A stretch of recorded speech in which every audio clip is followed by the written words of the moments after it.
और जिन्होंने सैनी समाज को और मेरठ को ऐसी शख्सियत दी हो, डॉक्टर तुषार सैनी जैसे योद्धा युवा आदरणीय पदम सिंह सैनी जी को, ये आप लोगों की तरफ से जोरदार तालियां पदम सिंह सैनी जी के लिए।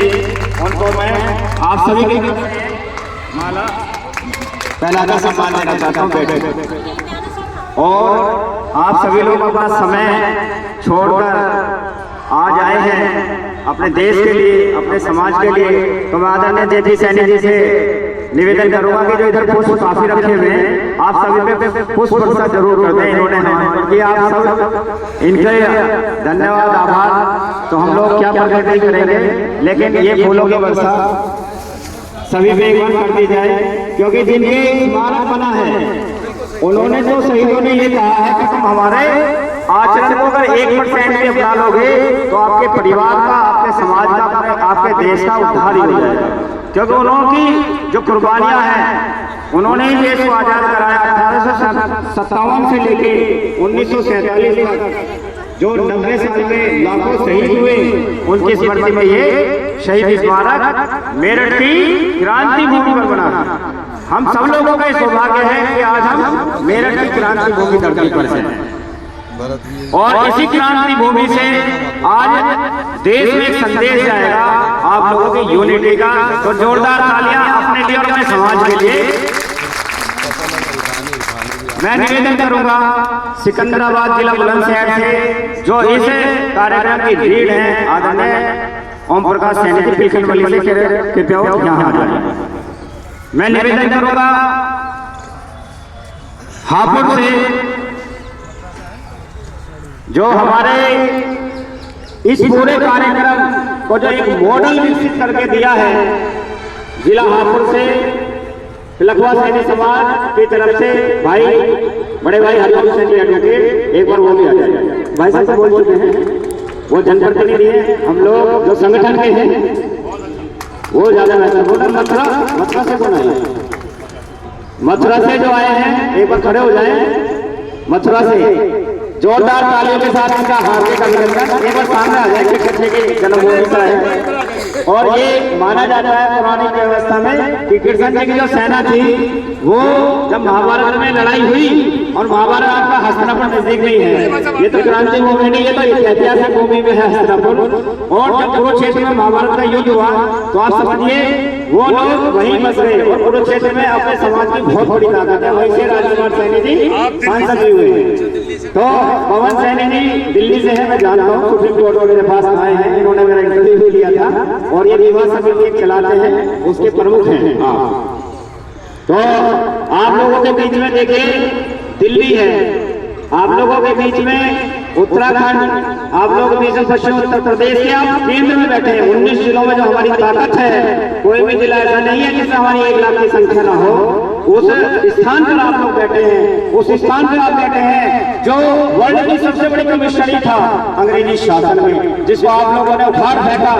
आप लोग उस धरती में बैठे हैं जहां पर राम और कृष्ण का वर्णन होता है, और जिस रामायण में अरुण गोविंद जी है वो भी मेरठ के हैं। तो ये मेरठ की खूबसूरती है और हम सब लोग यहाँ एकत्रित हुए हैं।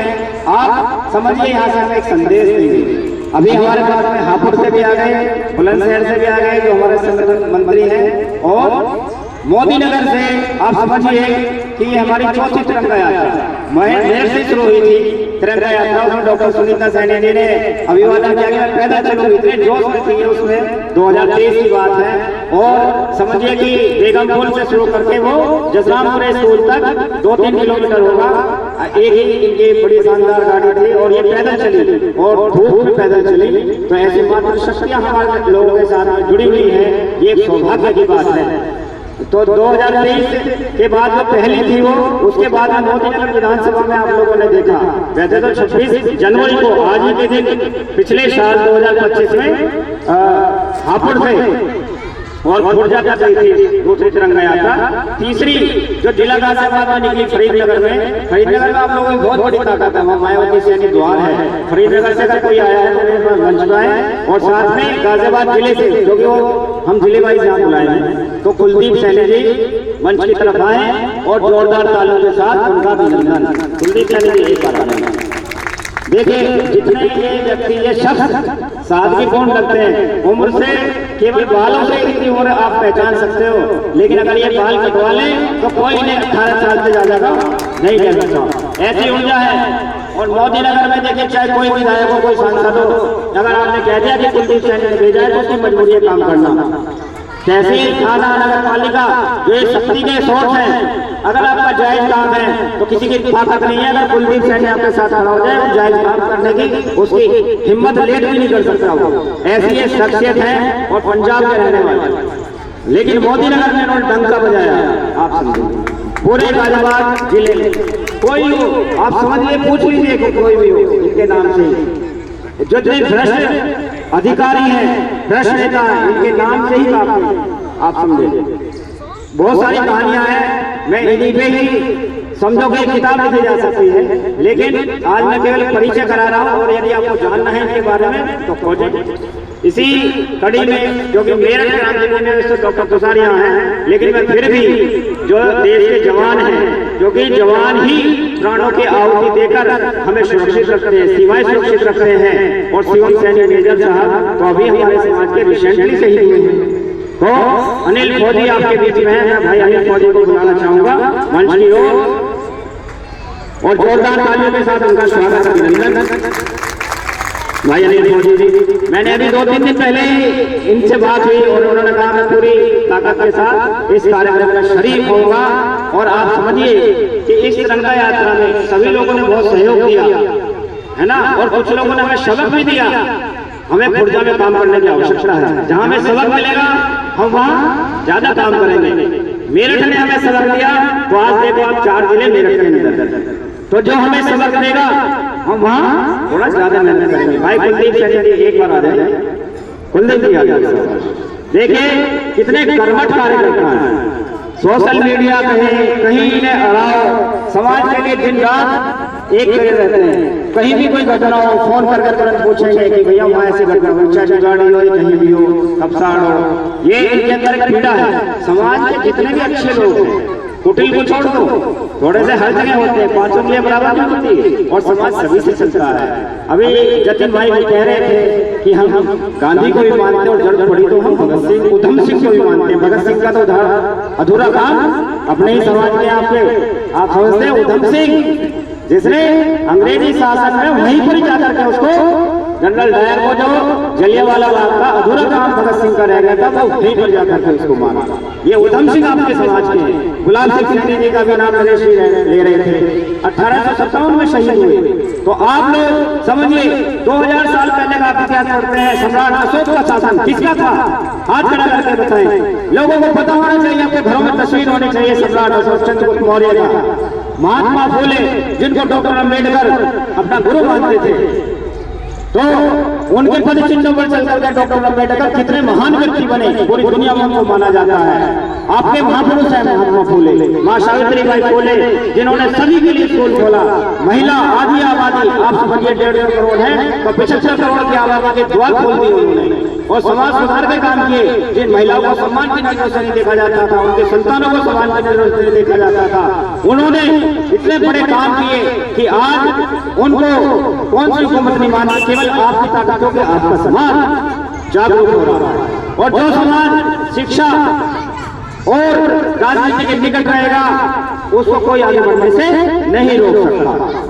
तो मेरा आप सभी से यही अभिनंदन और निवेदन है कि हम लोग यदि एकजुट रहे, ये तो 4 जिले हैं, और आज पिछले साल जब इसी समय हम लोग निकले थे तो केवल 4 गाड़ियां थी खुर्जा के लिए, और आज 40 से ज्यादा गाड़ी और बाइक हैं। तो अगर हमारी यही एकजुटता रही तो वो दूर नहीं कि आने वाले 15 अगस्त में जब हम सहारनपुर से मेरठ मंडल को जोड़ेंगे, 2 मंडल पश्चिम उत्तर प्रदेश के मिलेंगे, सहारनपुर मंडल और मेरठ मंडल, तो आप समझे 4 जगह काफिला होगा। और जिस दिन मुरादाबाद मंडल मिलेगा और 19 जिले कंप्लीट हो गए तो समझिए 4000 गाड़ियों का काफिला मिलेगा। आपकी ताकत बढ़ेगी या नहीं बढ़ेगी? कौन आपको कुछ टिकट नहीं देगा? किसी की हिम्मत होगी सत्ताधारी पार्टी की? आप कौन देखा करें, आपके समाज का एक व्यक्ति हारता है और उसे फेमिनिटी सीएम बनाया जाता है। ये क्या है? ये आप लोगों की ताकत है। आपने जो आधी अधूरी पार्टी 2007 से 2012 की सत्ता को पूर्ण बनाया, लेकिन जब आपका समाज हटता है तो एक सत्ता दो से सत्ता व्यक्ति होगी। ये आप लोगों की ताकत है। तो हमें समाज में ये नहीं देखना कि कोई बीजेपी का है, कोई कांग्रेस का है, कोई बसपा का है, कोई सपा का। संविधान है और हमें अपने बात कहने की आजादी है। ये संविधान ने सन 1950 में आज ही के दिन हमें दिया था। और यदि आप समता समानता नहीं दे सकते, एक व्यक्ति को किराए की जमीन पर 100 करोड़ का लोन मिलता है और चुकाता नहीं है, उसे भगा दिया जाता है। 10,000 करोड़ के लोन दे दिए जाते हैं और विदेशों में बैठे ऐस मारते हैं। ये नहीं चलेगा।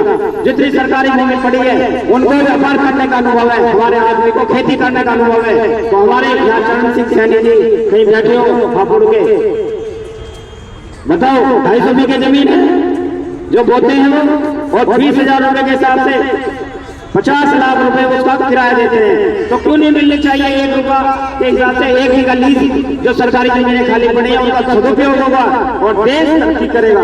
तो ये हम इस मंच के माध्यम से भारत सरकार और उत्तर प्रदेश सरकार से मांग करते हैं कि जो भूजल अधिनियम का लाभ हमारे समाज को नहीं मिला वो अब मिलना चाहिए। जिस राष्ट्रपति भवन में हमारे भारत का एक प्रतिनिधित्व होता है राष्ट्रपति, वो सारी जमीन हमारे समाज के लोगों की है और दिल्ली हाईकोर्ट में मुकदमों में हमें उलझाया जाता है। ये नहीं चलना चाहिए, इसलिए हमें जागरूक होना पड़ेगा। आप समझिए कि ऐसी तमाम कहानियां हैं जहां पर आप बिना शिक्षा और बिना राजनीति के आप लोगों का शोषण होता है। ये चीजें हमारी सामाजिक बिखराव की निशानी है। हम लोगों को बैठना होगा, हम लोगों को समझना होगा, हमें चिंतन मनन करना होगा और समझिए फिर कौन सी पार्टी आपको इग्नोर कर सकती है। ये काम ये सब लोग मिलकर कर रहे हैं, कोई एक व्यक्ति काम नहीं कर सकता। हम सब लोगों को 5 उंगली जब मिलती है तो मुक्का बनता है।